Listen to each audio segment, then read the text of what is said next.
there's never one way to do things regarding language and tradition, and our many transliteration choices reflect the complexity of language and heritage.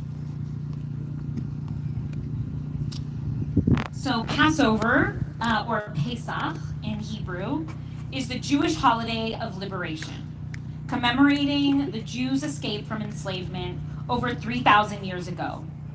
It is meant to inspire reflection and action for solidarity with all those who are oppressed and to cultivate awareness for our continued collective struggle towards liberation. If you haven't taken a deep breath yet, I invite you to do so. May our gathering and ritual today strengthen our calls for a permanent ceasefire in Gaza and all of the Near East region, for end of the U.S. military aid to Israel, for the reinstatement of U.S. funding for UNRWA, for the unshackling of Palestinian prisoners and the return of all Palestinian and Israeli hostages, for the Palestinian right of return to homes and lands ethnically cleansed in 1948, before and after, for an end to the Israeli occupation, for the safety and flourishing of all Palestinian, Jewish, and Israeli people everywhere. May today also deepen our understanding and commitment to the indigenous movement for land back here on Turtle Island, the so-called United States, and specifically the unceded lands of the Ute, Cheyenne, and Arapaho, and all indigenous stewards of this land that we are on, or so-called Denver. We recognize that the cruelties and violence experienced by Palestinians and indigenous peoples throughout the world are fueled by the same forces of oppression. We are here for an end to the intertwined forms of oppression we face in this so-called United States, whether that be state violence and surveillance, racism, xenophobia, Islamophobia, anti-Semitism, transphobia, homophobia, misogyny, ableism, the exploitation of workers, and so on and so forth. During this Jewish Festival of Liberation, we demand Palestinian freedom and indigenous sovereignty. We will not let Jewish tradition be co-opted by the brutality of Zionism, settler colonialism, white supremacy, and Jewish supremacy. When we say never again, we mean never again for everyone.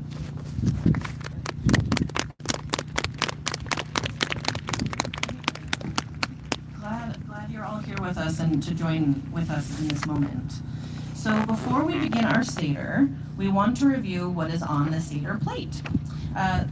So I'm going to ask my assistant, Ariel, to come up. And for all of you who aren't familiar, the story of Passover is contained on a Seder plate. A plate adorned with symbolic foods and items, linking us to stories for freedom. As we move through the Haggadah together, you were invited to eat some of these things as part of the ritual. The Seder plate often includes the following items, and we've added more to symbolize our connections with Palestinian and indigenous accomplices. This abridged Liberation Seder will formally bless only some of these ritual items. Wow, it's like she's done this before. Showing off this beautiful Seder plate. I really want to thank the JPV artists, the art group, for putting this together, even into the night last night. So thank you all so much for building this beautiful Seder plate. And so now Al is going to read off what is on the Seder plate, and I'm going to come over to you. And so the equivalent of Seder plate today is your Seder basket. So first, and if kiddos want to come up and help Emily point to the items, we invite you to do that. We have the zeroa, the shank bone beet or yam, to symbolize the Pesach offering, the lamb that Jews sacrificed using its blood to mark their doors. Yes, thank you. so the angel of death would spare their firstborns during the 10th plague. Okay, thank you so much. Next, we have the beitza, which is a roasted egg to symbolize the sacrifices made at the temple. It's also a symbol of spring and rebirth. You got the egg over there? Okay. Thank you. Next, we have the maror. These are bitter herbs to remind us of the bitterness of injustice, oppression, state-sanctioned violence, and criminalization, disproportionately impacting Black and Brown communities. Thank you so much. You're even helping save the Seder plate. Awesome. They're working together to make sure the Seder plate stays together. So next we have the haroset, a sweet mixture of fruit, nuts. Today it's made with grape juice, as this is a sober event. It can also be made with wine and spices, representing the mortar that enslaved Jews used to make bricks in Mitzrayim. And the word Mitzrayim means narrow place. It also represents the sweetness of liberation. It's also really delicious, so make sure you try some in your basket. Okay, next we got karpas, a green vegetable or herb symbolizing hope, spring, new growth, and renewal. Okay, teamwork. All right, and then after that we have the olive. The olive is representing the struggle of Palestinian people for land, freedom, and self-determination. Let's go. Wow, we have sage, an offering from our indigenous partners, representing many things, including cleansing. We got an orange. I know there's many items in the basket. The orange may not be there though, but it is important and it symbolizes feminist, queer, and trans struggles against marginalization in Judaism and beyond. We also have a spoon. I don't know if the spoon's on there. Is it? Wow, this Seder plate has everything. Yeah, give it a round of applause. The spoon represents tenets of disability justice and the value of elder, disabled, chronically ill, and fat lives, wisdom, and livelihoods. We also have mint leaves, which represent Palestinian land and also has biblical themes. It grows wild and is easily accessible and cultivated in Palestine, used for everything from food to teas to decoration. We also have seeds. This is a ritual offering from our indigenous partners at Spirit of the Sun, symbolizing growth, sharing, mutual support, and care for people and the planet. The seeds today you can find at the Spirit of the Sun table to my far right. And these seeds are holy corn, a variety of Palestinian corn crossed with Navajo corn, and Hopi amaranth, an abundant food resource grown around the world. The variety is particularly well adapted for growing in Denver. You are invited to take them home and plant them in your own gardens and share the bounty with your family and friends. What's not on the Seder plate, but is really important, is matzah. This is the unleavened bread baked quickly, signifying that there was not enough time for the dough to rise before the Jews fled Mitzrayim. This is the only quote-unquote bread that many Jews eat during the 8 days of Passover. Thank you so much for our Seder plate crew. Also, every basket should have grape juice for each person to have 2 cups. At a typical Seder, it's 4. But again, this is an abridged Seder, so you got 2 cups. And last but certainly not least, you have salt water, lemon juice, or vinegar. And this is symbolizing tears that oppressed peoples, including the Jews, cried as they left Mitzrayim. Wow, there's a lot on that plate. There's a lot to talk about. Thank you, everybody. And if you'd like to look at this in person, it will be displayed for the rest of today. I would love to call up representatives from our partners today. So Colorado Palestine Coalition and Spirit of the Sun. If you don't mind coming up, I'd love to hear from you. Partners from Colorado Palestine Coalition. Oh, friends at Spirit of the Sun, we'd love for you to come up and share who you are with the group today.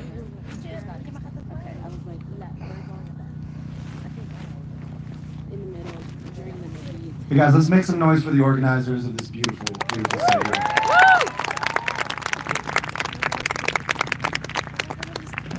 My name is Abdullah. I'm with the Colorado Palestine Coalition. Yeah.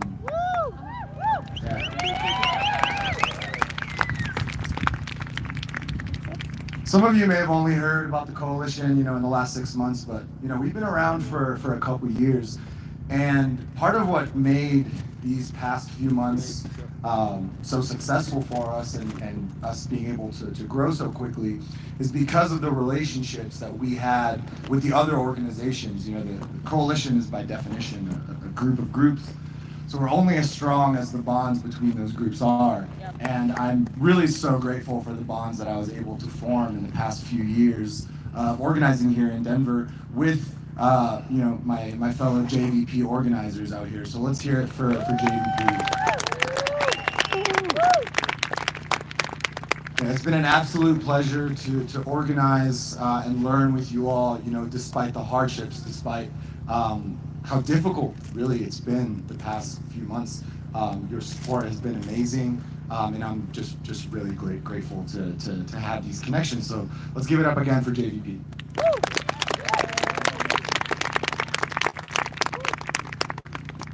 I'm going to keep this short because I know we're on a tight schedule. The one thing that I do want to say here, ceasefire is awesome. It's great. We need it. My family needs it desperately. It's not enough. It's not enough. That's right. It's the bare minimum. It's the bare minimum. We needed a ceasefire in 2001, right? We need an end to the occupation.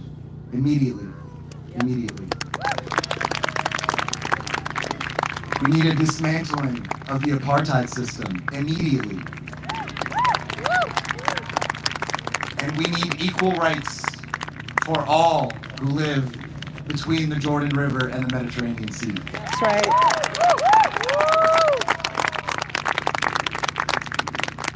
So I just want to leave you guys with this. I know if you're here, you are a supporter of Palestine. I love you and I welcome you.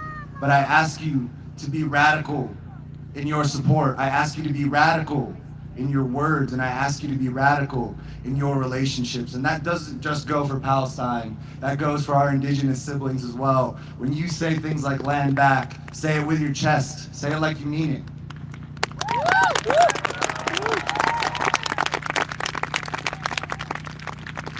That's really all I had. Thank you all so much for having me. Thank you, and free Palestine.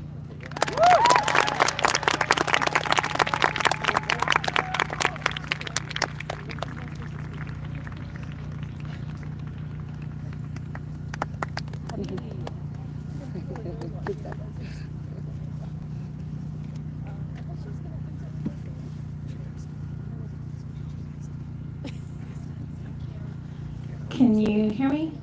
Oh, okay. I don't like hearing my own voice. Sorry. Yat ke anishle ado tachini bashishchin adoshmasana keani adoshechekes ani. Hello, I'm Shannon Francis. I'm the executive director for Spirit of the Sun. We are an organization, an indigenous women-led organization that empowers Native and Indigenous youth, BIPOC youth, and we started, came in as an ED, the first woman ED in 2016. It was white-led or non-Native led at the time, and I had to restructure. Our board was all Native, older males, so we had to ask some of them to step back, and I brought on 3 younger Native women, and we moved from a white-led work shared space in Louisville to Denver on Capitol Hill. We're more diverse and more room for our programs. I'm going to share a land acknowledgement that was written by my oldest daughter. It was also adopted by Colorado Blueprint and Hunger, who has been a very awesome ally and accomplice organization striving to support our work. We run a lot of programs like Elders Food Share. We grow our own food. We are working towards land back to get our own land. So we're fundraising $2 million for a bison herd. We want our own bison herd. Our elders are demanding traditional meats, and we're growing our own food. We put them back into culinary herbs, teas, back into food share. We're working to really grow more indigenous plants and medicines, teas, and providing more traditional protein. So that's a long journey, but we've made a lot of progress. And since I stepped on, I was the only staff with a budget of $2,100.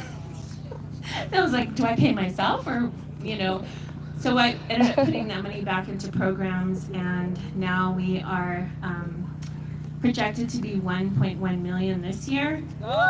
And feeding our elders every Friday and every Sunday with the support and help of many food organizations like Kaizen, Denver Food Rescue, East Denver Food Hub, Masa Sea Foundation, so many others. So we appreciate and are grateful that we have the support of our surrounding allies and accomplices. So I'm going to read this land acknowledgement. You're free to if you need something to have as a land acknowledgement, you're free to borrow ours. My oldest daughter is amazing. We can talk more about her later. But anyway, so all my kids are amazing. So our organization is turning into a legacy organization. I brought on my second eldest as director of operations, and my youngest, our youth outreach coordinator. They were born into this work. This is what we do back home for 1,000 years, and we'll be here for another 1,000 years doing this work. All of you too. Thank you. We want to take a moment to respectfully acknowledge that we are part of an institution that sits upon the land of the Cheyenne, Ute, and Arapaho nations. Currently, there are at least 48 tribal nations that are historically tied to the lands known as the state of Colorado, and who are the original stewards of this land. It is also important to recognize that indigenous peoples and nations have survived over 530 years of genocide and displacement from their homelands under U.S. public policy. This very same policy has used to displace indigenous communities and forcibly assimilate Native individuals into a Eurocentric society. We ask that you take a moment to privately honor the original peoples who were stewards of this land where you stand, acknowledging that we are now able to convene, collaborate, and do our work because of their devastating sacrifices.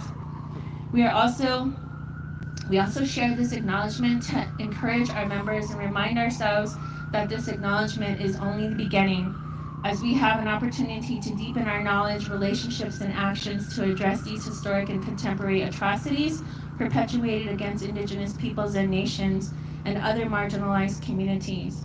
Therefore, we also encourage our stakeholders to review the list of efforts on this land acknowledgement that will help them to stand in solidarity with indigenous communities, peoples, and nations.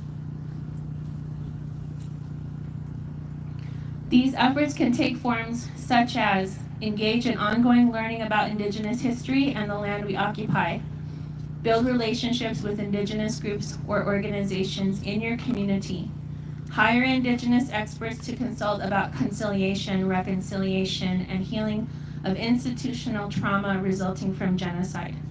Remain open to learning in the process of relationship building, even when that may cause personal discomfort. Spread the word about a land acknowledgement and build your own, remaining open to feedback from indigenous community members. Urge organizations, collectives, institutions, and agencies to publicly commit to practicing traditional indigenous land acknowledgement and reparations. Donate time and money to indigenous-led organizations. Return land to indigenous communities, peoples, and nations. Amplify the voices of indigenous people leading grassroots change movements. Practice land acknowledgements with the commitment to spark and regularly continue dialogue about indigenous history, resistance, and reparation within your institution. Indigenous peoples and nations are not figments of the past, but rather human beings who are living, struggling, and overcoming vast socio-political and economic disparities daily. As members of the occupying society, we must keep the conversation about their history and experiences in our focus if a better future is desired for all. And this is available, I believe, on our website, but if you would like to use it, let us know. We're happy to share it with you. I am the product of 2 generations of boarding school syndrome and trauma, my mother and my grandmother. So I'm still healing. Boarding school survivors did not have the nurturing and parenting component, which was really huge. And so having kids of their own, it was very hard for my mother to do a lot of things. But the last 6 months that she was alive, I learned more about her than in my entire life. So I'm very grateful, and everyone tells me I'm a lot like my mom, so I'm very proud of that too. Don't take no for an answer on anything, because things that are happening right now, I've been in Colorado since I was 17, and climate change is real. Back home where I'm from, there's tornadoes happening now at Hopi, and there's so many things. We've battled Peabody Mining Corporation, 4.5 decades of coal strip mining, uranium in Shiprock, New Mexico, oil and gas, fracking, copper mining. There's so much happening right now, and this is just where I'm from. So if there's injustices happening that you know in your territories, fight them, because our water is the most precious life source, and it's being contaminated everywhere. And if it hasn't reached you yet, it will reach you soon. We're in water wars right now, oil wars and water wars. Our mother is being disemboweled on a daily rate, and she can only do so much to restore the balance, and at the cost of human life, she will probably end up doing that too, because it's time for her to set the balance straight. We can do that through rematriation.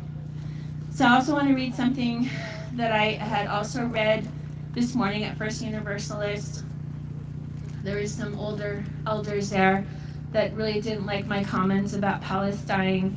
I said I was open to talking about them, but I have friends and relatives that are from Palestine, and our American Indian Movement of Colorado has intentionally and genuinely building a relationship with the Palestinians here in Denver and supporting the work.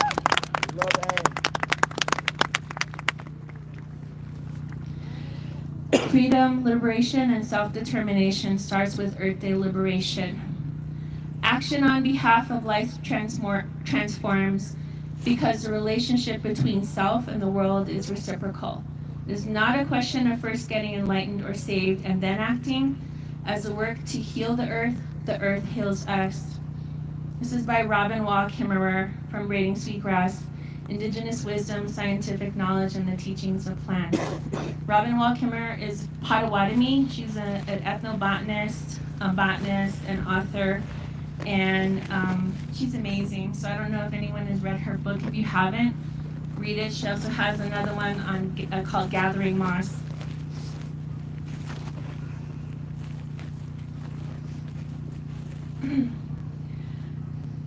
As Earth Day arrives, I am reminded as a matriarch of my family of children, grandchildren, and the great-grandchildren. My granddaughters already carry the eggs of the next generation with gifts of reciprocity, nurturing, and protecting our Mother Earth. I thought it would be more appropriate to read and share these teachings with you. Women have a natural bond with water because we are both life bearers, my sister said. We carry our babies in internal ponds, and they come forth into the world on a wave of water. It is our responsibility to safeguard the water for all relations. As the water wars become closer to us every day, we as humans have to find solutions together to ensure there is clean water for all. This is not just a human right, but a human responsibility for all living things. Our animal, water, and plant relatives cannot speak for themselves. We must be that voice for those who cannot speak. In some native languages, the term for plants translates to those who take care of us. To be native to a place, we must learn to speak its language. Knowing that you love the earth changes you, activates you to defend and protect and celebrate. But when you feel that the earth loves you in return, that feeling transforms the relationship from a one-way street into a sacred bond. We are all indigenous to a specific bioregion going back 1,000 years. Our indigenous ancestors fought, sacrificed, and died to make way for you to exist.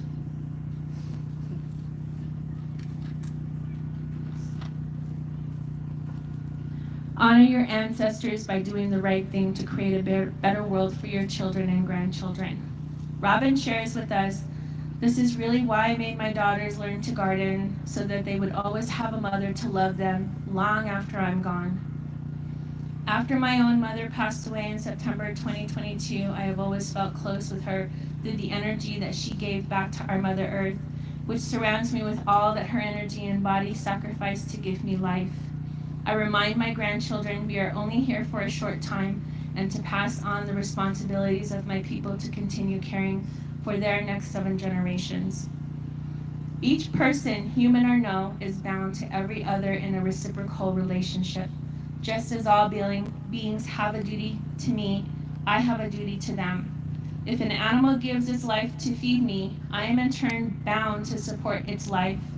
If I receive a stream's gift of pure water, then I am responsible for returning a gift in kind. Even a wounded world is feeding us. Even a wounded world holds us, giving us moments of wonder and joy. I choose joy over despair. Not because I have my head in the sand, just because joy is what the earth gives me daily, and I must return the gift. As I am reminded of the horrific acts of genocide and ethnic cleansing happening in Palestine, I am reminded of the genocide of Turtle Island over the last 500 years. I'm also reminded of the acts of kindness, prayers, and healing love we can give here to the water. In turn, those prayers in the water will be carried around the world. Paying attention is a form of reciprocity with the living world, receiving the gifts with open eyes and open heart. We need acts of restoration, not only for polluted waters and degraded lands, but also for our relationship to the world. We need to restore honor to the way we live, so that when we walk through the world, we don't have to avert our eyes with shame, so that we hold our heads up high and receive the respectful acknowledgement of the rest of the earth's beings.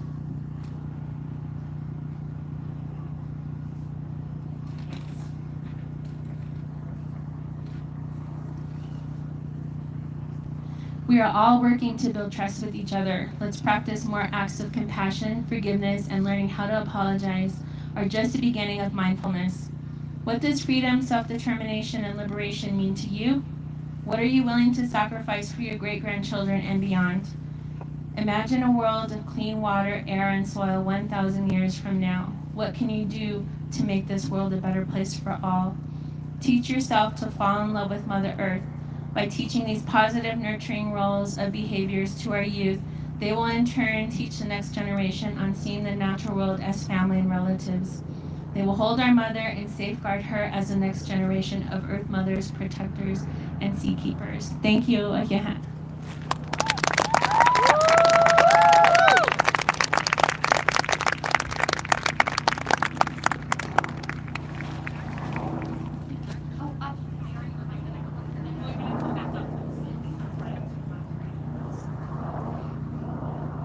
Thank you again so much, Shannon from Spirit of the Sun, and Abdullah from Colorado Palestine Coalition. In the first page, actually the back of the first page of your Haggadah, you'll find QR codes. to move your funds, your money, to these critical organizations, as well as to learn more and to find other ways to take action and be in solidarity. And you'll hear throughout our time together other ways to take action as well. I also want to let y'all know it's hot. I'm still not used to Denver's diverse weather. It was snowing yesterday. That's right. We have a lot of sunscreen. So at the first aid kit, way in the back, they're waving. Please These are really good. use some of that sunscreen. I think there's also water as well. So please take care of yourselves. And now we're going to invite you all to introduce yourselves in your small group. So this is who you're sitting with, or if you're with us, just a few of you, we invite you to merge with the group closest to you. And even if you all know each other well, introduce yourselves and share what brings you here today. And we'll be back in about 10 minutes or less to begin with honoring our ritual items. Thank you so much.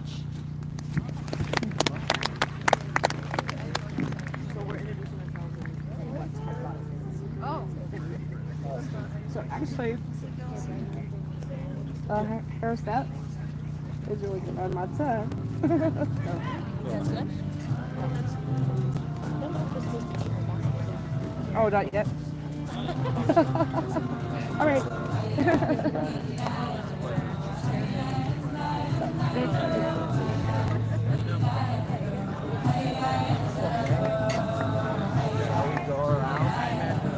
Yeah, I think so. Start us off.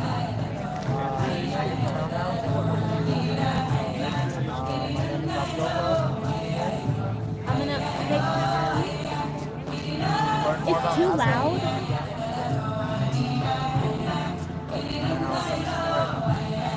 Yeah, it's not. We can't have conversations. Yeah. I can't even have them. I know you, and I can't even hear what you're saying. What is your name I again? can yell.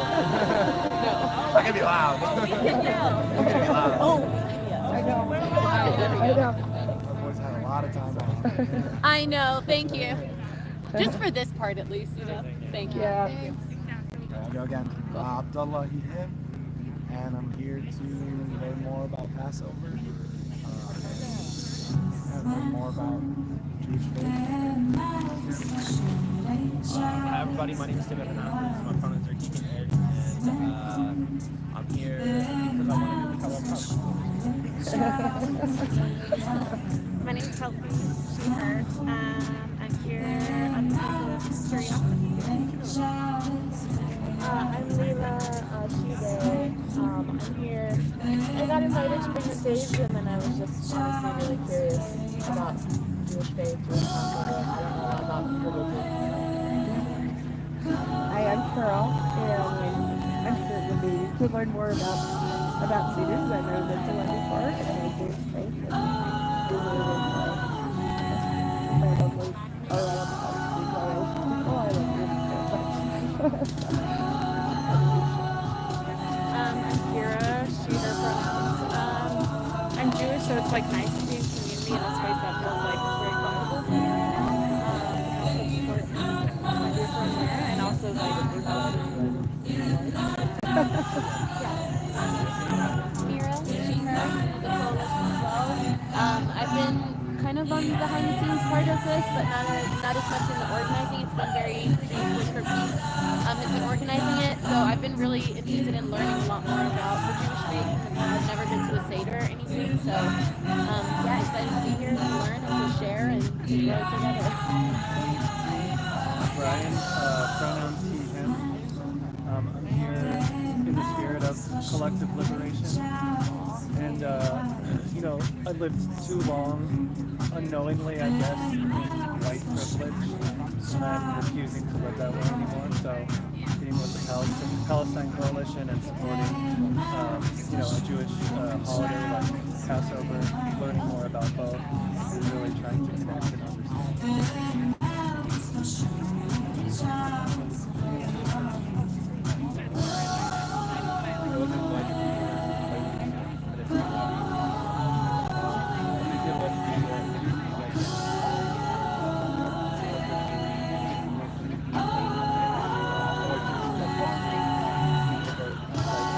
they shocked me actually. They surprised me and they said, and you get to say like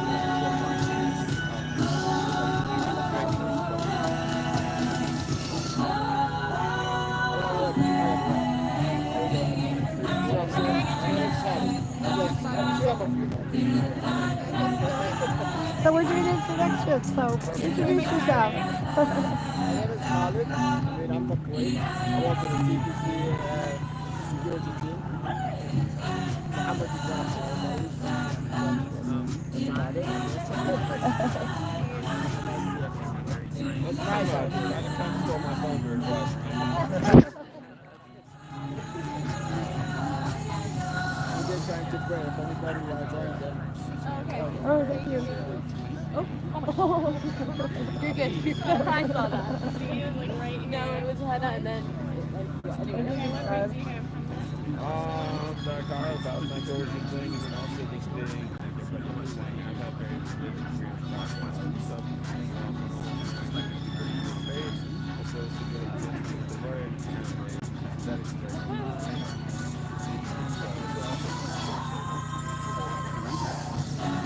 Into a lot of Oh yeah. Maybe for you guys. First,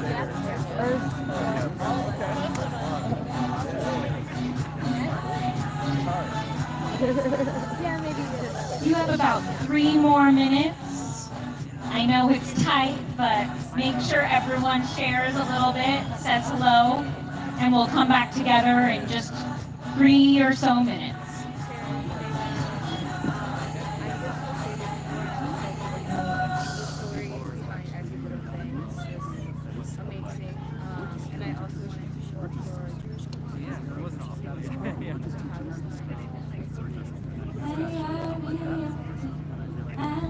My name is I think I'm here to learn more, but honestly, show up for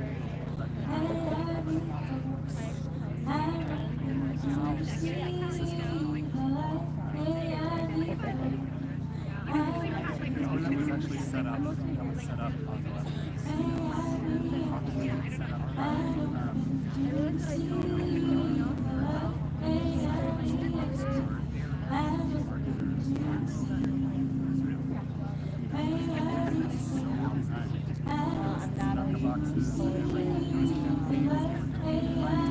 Adding multiple things.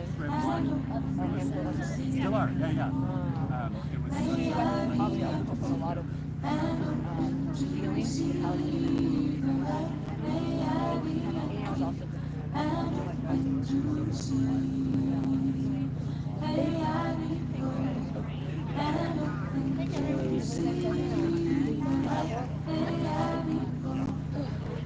lovely.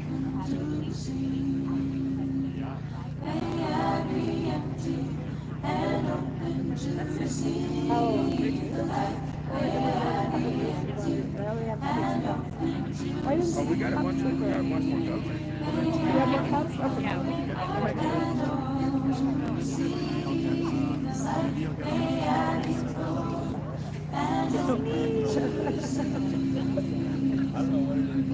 Parsley. Bro, after yesterday, my face something happened to my bag. Now I got to record.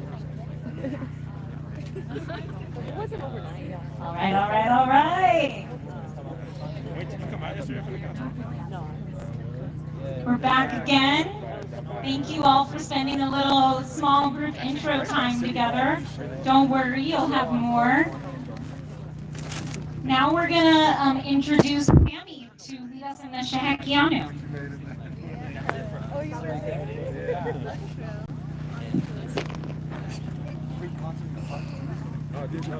Hello everyone, my name is Tammy, pronoun she, they, and I'm here today with my beautiful son who's playing in the back over there. Oh, my Asher is the pronouns are house she. guy. And so Shehekianu is a blessing for the first time. This blessing is said whenever something is done for the first time. Today is the first time that this unique group of people has gathered together to honor this particular Passover, this version of Seder. We recite the prayer together. Baruch atah Adonai Eloheinu melech ha'olam, shehechianu v'kiyamanu v'higianu lazman hazeh. Blessed are you, Spirit God divine, for giving us life, for sustaining us, and bringing us to this time.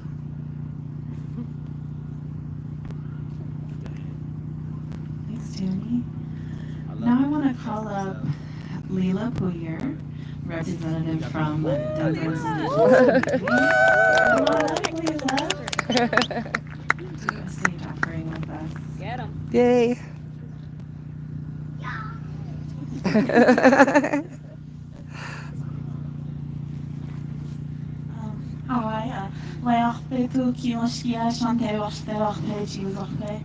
hi, my name is Leila Lakota Puyer. I'm a Glala Lakota and Cheyenne River.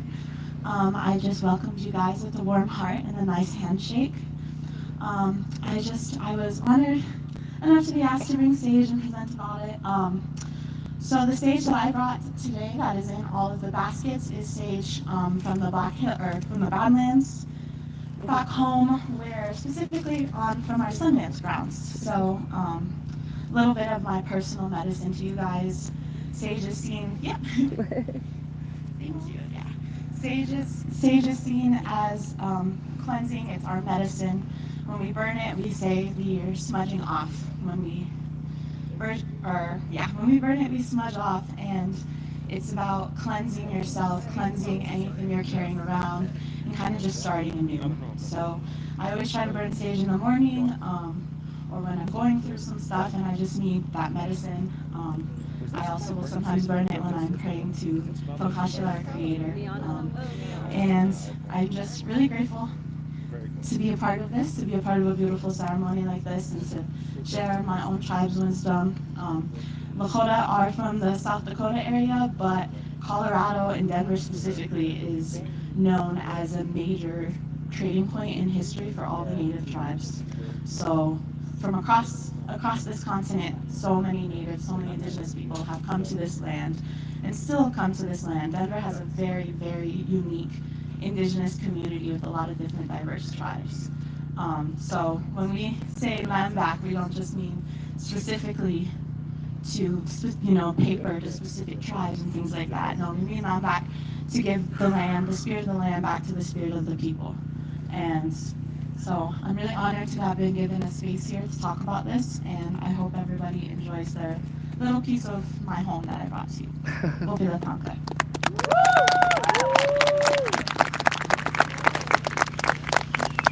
Adam, you want to come up and do the karpas with us? So folks want to follow along in the Haggadah. It's on page 12. Thank you. And I do want to call out the thing we're not going to do just before karpas, which is urchatz, around washing the hands. And there's some great information in your Haggadah about water and how water is being used as a tool of genocide in Palestine right now. And, just think back to what Shannon was saying about the sacredness of water in Palestine and here in Colorado. And now we're going to move on to karpas. So as we heard earlier, karpas is the symbol of spring, of newness, of new growth, of hope. And yet we dip it at this point in the Seder in salt water, which represents tears. And to me, I think that's so profound and so important for this moment and why we're gathering right now, because I think tears, grief, is an underrepresented and undervalued tool for liberation. So many of us, when we experience vicariously or even directly trauma, like things that are happening in Palestine right now, like so many different oppressive campaigns and genocides over the last centuries, our main impulse is to fight back. Our main impulse is to numb out. But we know that if we don't allow those tears to flow, to water the seeds of hope, we can actually end up re-perpetuating that trauma onto others. And that is so much of what's happening in Palestine right now. Uncomposted trauma that is being weaponized and used to create trauma for other people. And so as we all find our karpas in your little Seder kit and dip it in the salt water or lemon juice or vinegar, I invite you to reflect on the value of tears. And at some point during these next 8 days of Pesach, to see if you can find yourself in a place where you're able to actually let those tears flow and be supported by people who love you and trust you. Because there's so much that we ought to be crying about right now, and it's a beautiful thing. Baruch atah Adonai Eloheinu melech haolam borei peri ha'adama.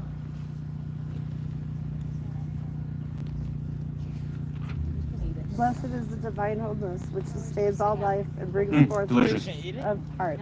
Now you eat it. Mira, would you mind coming up? يلا يا حبيبتي. وميرا. So now we're going to talk about the olive. Folks can follow along on page 13. So refreshing right now. I know it is. Yo, my family just had parsonage lunch with San Antonio. That's the whole point. I love it. I get it, yeah, I read it. I see why it's bitter. I just got the tears. I get it. So I'm just going to read along to what you have written about the olives, so feel free to follow along with me. Olive trees live for hundreds of years and are the most important crop for thousands of Palestinian farmers. This olive reminds us of the devastation inflicted on generations of Palestinian families when Israel uproots and destroys olive groves. Until Palestinians' right to self-determination on historic Palestinian land, including the rights of refugees and their descendants to return, is upheld, there cannot be justice. Without olives, there will be no taste of freedom. Today, these olives, which contain seeds for trees yet to come, honor the resilience and steadfastness of the Palestinian struggle for self-determination and liberation and the ongoing resistance to Zionism everywhere. Do you want to say the blessing for us? Baruch atah Adonai Eloheinu melech haolam borei peri ha'etz. Blessed are we who enjoy the fruit. From Blessed the trees. are we who enjoy fruit from the trees. Thank you.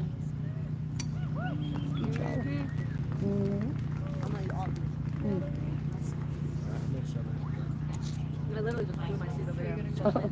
Next, we're going to have Michael and Leah start coming up,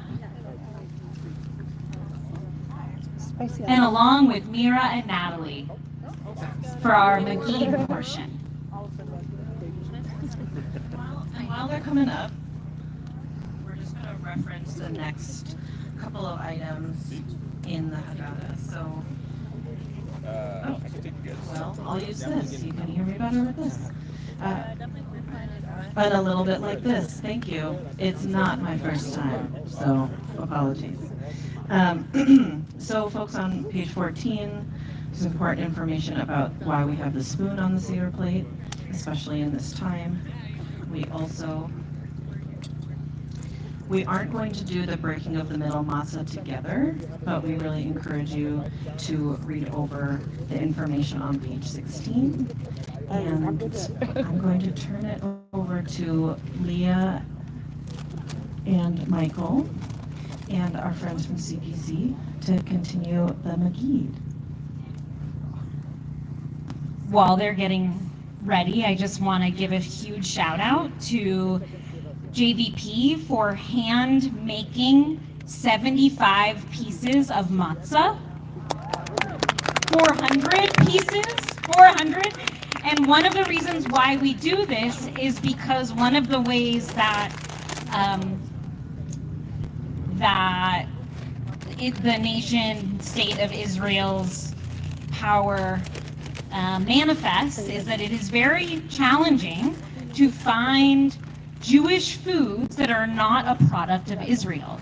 And so as anti-Zionist Jews, it is on us across the diaspora to create Judaica and Jewish foods that is outside of Zionism, beyond Zionism. So thank you so much, JVP, for modeling that we can create Jewish products in our own homes across the diaspora.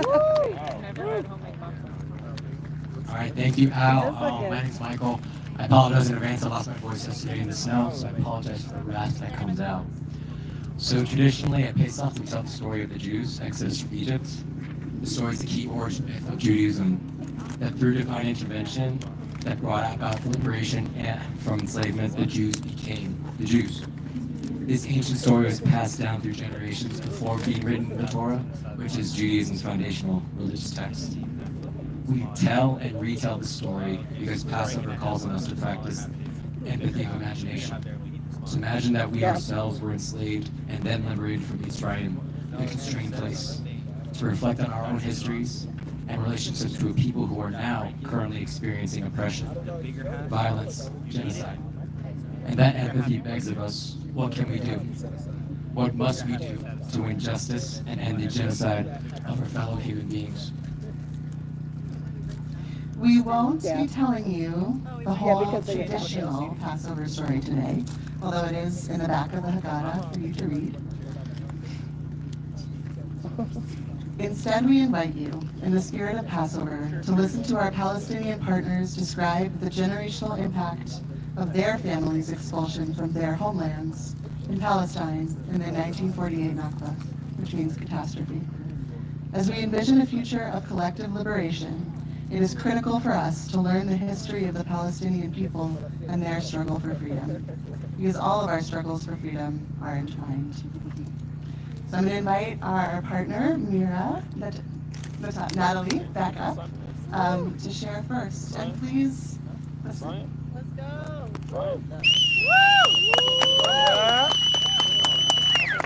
I don't think she's going Thanks, to y'all. be right? As a Palestinian, I want to start by just saying how beautiful this is. I think just growing up Palestinian and just the reality of what's taking place in our homeland, there's a lot of healing we have to do, even with the Jewish community as well. So for this to be happening is a symbol of a lot of that liberatory healing taking place. Before I kind of talk about pieces of my family's story, I would love to actually just sit in a moment of silence. This week we reached a death toll of 34,000. And I want to be clear that this includes Muslims, Christians, children, women, elderly, American citizens. This includes a collective body of people. So I would love to take that moment now, and I will proceed with stories of my family.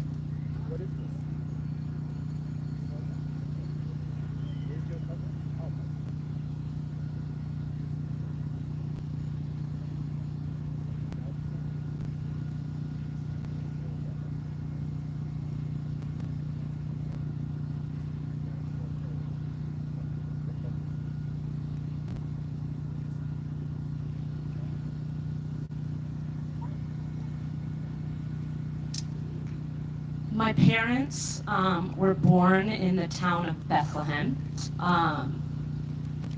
Folks who were, we've got the Jewish community here, we've got Muslims here, we've got Christians here. This is a very historic place in this world. Both my parents were born in Bethlehem, and then extended grandparents born in Jerusalem. And there was a lot of realities that took place in 1948 that affected a lot of outcomes in their lives personally, a lot of outcomes for me personally, and in turn still affecting a lot of our family today. I'm proud to say I was raised by really strong women, and if we know anything about the movement right now, is women and femmes are just the backbone of this whole movement. That's right. So I'm proud to be a descendant of really strong women in this world.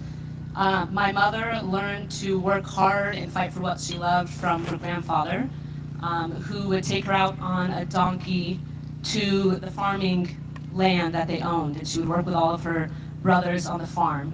My mom's side was raised by what we call falahis, which are farmers, or the people of the land. And my dad, falahis, guys. Look it up, we're the best. And then my dad's side was more raised in the city.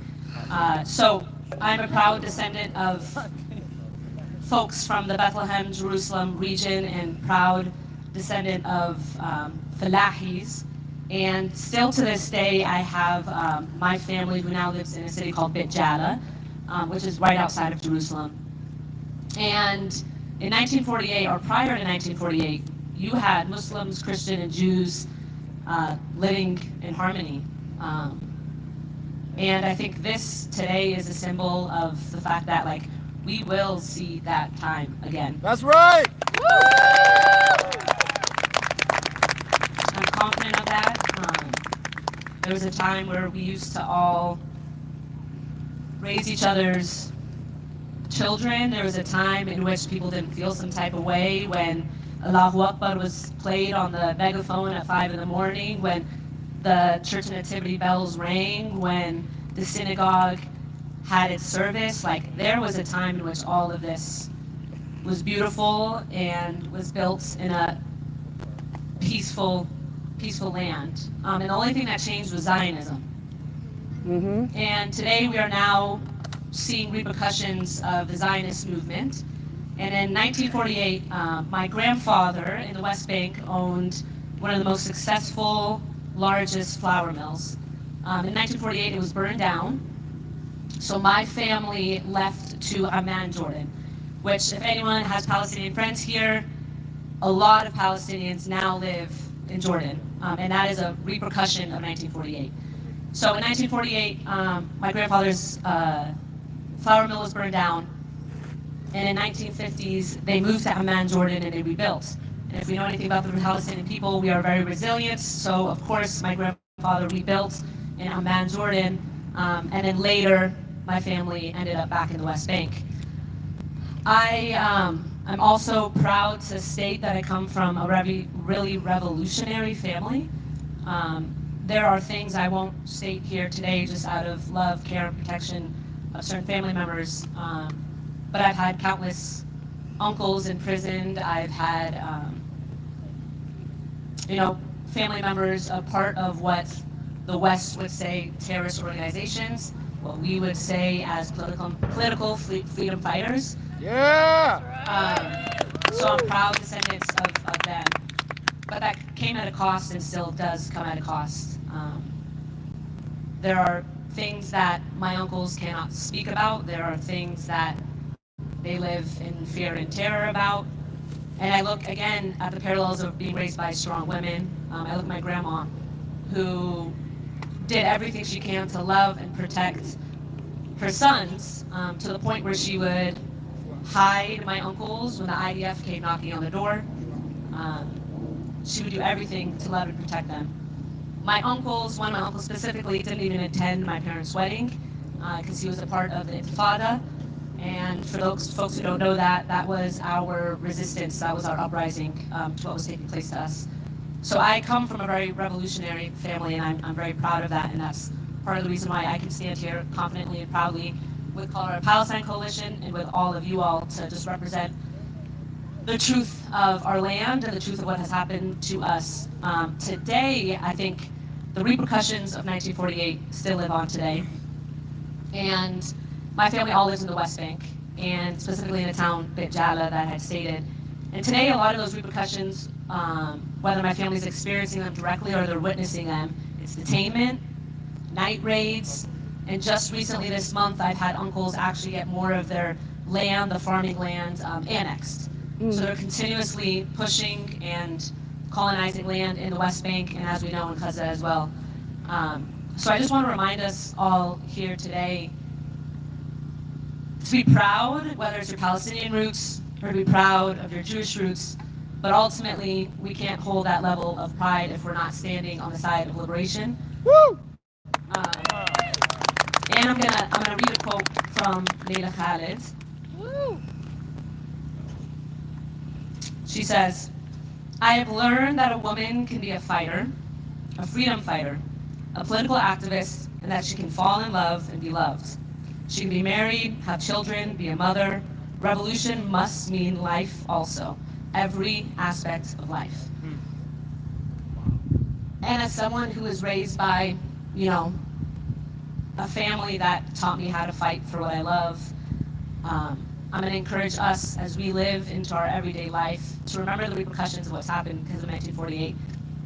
And this is one of countless stories, and to be honest, also part of my family's story that, again, I don't feel safe or comfortable to speak on in this time. But just to remember that, like, revolution must mean every aspect of every single person's life here if we want liberation to be ours and for Palestine to be free. This is not a I check my box or I be woke or I do my thing on the day here and there. This must be a lived reality and seeped into every crevice of our being and our actions. That's right. So Free Palestine, again, I'm part of the Palestine Coalition. We have some of us over here if folks want to talk and hear more about what we do and how to continue to believe and live into a free Palestine. Woo! Love you, Nate!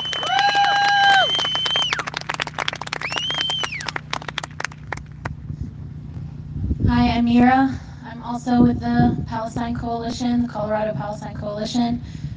Like Natalie said, we're right over there if you need anything. You know, we're here to just talk to you about our personal experiences and about our family experiences. And there's a lot that's really hard to talk about. There's a lot that makes standing here really hard to do. And I think we all need to remember that, you know, collective liberation is at the core of why we're here. It's really hard to get information when the propaganda machine works overtime, even though I don't really understand how they're so successful, because it's pretty ridiculous.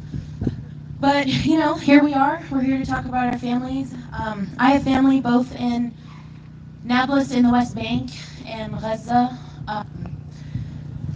My immediate family, from my dad's side of the family, have been in the West Bank, and is this cutting out? Am I good? My dad's side of the family in the West Bank mostly lives in Nablus. In 1948, when my grandparents were just kids, the way that the Nakba affected the West Bank was a little... Hello? Oh, it's back. Do you think I'm too close? Does this one work? All right, cool. So it was way less direct than a lot of other Palestine experience. Suddenly, my grandparents had neighbors coming in speaking of horror stories about how Zionist gangs were coming in and torturing people and massacring and ethnically cleansing, and they were told you either have to leave or you're potentially gonna experience that yourselves. So a lot of people left, a lot of people stayed and just dealt with it. My family stayed in 1948, so they had a lot of that come to them. My mom's side of the family were closer to the Gaza Strip. They came from around Jaffa, close to Tel Aviv today. They came from a couple suburbs, Sedama, Yasur, Yibna, and when my grandfather was 8, when my grandmother was 2, their families were displaced. They had to walk from Jaffa all the way to the Gaza Strip, which is about 40 miles, I think, 40 kilometers, I can't remember, 40 miles. And so at 8 and 2, they had to leave everything. They were told that by Arabs, by everyone who was kind of monitoring the situation, that they could come back in a couple weeks once the, you know, the violence kind of tampered out a little bit. They locked their doors, left with their keys. They had the deeds to their houses and could never come back. So my grandfather both ended up in, actually both my grandpa and my grandma ended up in refugee camps in Gaza. Grew up, fell in love, met. And the second part of how the Nakba affected them happened when my mom was about 5. She was born, her youngest sister was born, and at 5, my grandpa was the equivalent of, I think, what would be an assistant district attorney here. He was part of the public prosecutor office for what was then under the Egyptian government's control, under the Gaza Strip. And then in 1967, he was given the choice to join the Israeli military and as a lawyer, as a public defender, and he refused. So he was imprisoned, he was tortured in front of his family. My mom saw this, and then he was taken. And eventually they kind of mobilized to get the entire family out of there. And in 1967, they left, ended up in Kuwait, and eventually settled in the United Arab Emirates in Dubai, where they are today. So that's kind of a bit of the direct. I have a couple stories to tell about my dad, who he gave me permission to share these. And as a child, he was about 15. 10th grade was the last grade that he had while in the West Bank, because they had about 3 months of school that year. And other than that, everything was kind of broken apart by the Zionist gangs coming in. And this is in the late 70s, so I want to say 77, 78, around that school year. His school was attacked by tear gas, and the IOF would consistently attack the students there. Another one of his schools where he had some friends was attacked as students were leaving the schools. They were beaten up by the IOF, most of whom, I think he said at least half, if he remembers correctly, left with broken bones that day. It wasn't just a quick beating, it was brutal. And we're talking about children, we're talking about 15-year-olds. A bunch of his friends, there were common torture tactics that the IOF would use. If a child was even considered as potentially someone who was throwing rocks or engaging in any kind of resistance, the IOF would take them. One of the known torture tactics that they would use, and one that my father's friends experienced, were they would use pliers to pull your fingernails out as a child, and then they just send you off 2 weeks later. My father, at 14, 15, was all for the resistance. We live in a place, I never lived there personally, but we would spend summers there, in the same house that my grandma's been in, the same house that my dad was born in. I did talk to him. And it's right by a school where there's steps down. And often, what would happen in multiple neighborhoods across the West Bank and occupied Palestine was different students, freedom fighters, whoever it is, would come around and graffiti all of these messages for freedom. One of which was, just like, whether it's about the organizations that are around at the time, whether it's just like quotes that they've heard, it was a very common thing to happen. And what would happen was, as soon as a neighborhood was hit with something like that, the IOF would come and demand that every male in the vicinity, every child, whether he was, early 20s,